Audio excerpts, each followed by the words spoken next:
everyone, and welcome back to the channel. In today's video, I will be reviewing Beauty of Joseon Revive Eye Serum. This Korean bestseller features ginseng and retinol, or a milder retinoid, to tackle wrinkles, fine lines, and dull under eyes. The goal: smooth texture, better elasticity, and brighten skin without the irritation most retinols bring. I've been using the serum nightly for a month. The texture is silky and absorbs instantly. My under eye area looked smoother within 2 weeks, and concealer went on better too.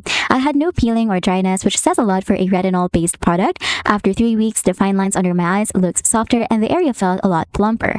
Many Reddit or TikTok users also share the same praise, calling it one of the few affordable, gentle anti-aging eye serums that actually deliver results. Here are some flaws that I found. Progress is slow, so if you expect dramatic brightening, it's not for you. It's gentle but not a miracle worker, and those with super sensitive skin might still feel mild tingling at first. So my final verdict would be this is one of the most effective yet beginner-friendly eye serums I've tried. Great texture, consistent results, and worth every peso if you're starting early with anti-aging. And that's it. Thank you for watching, and I'll see you in the next video.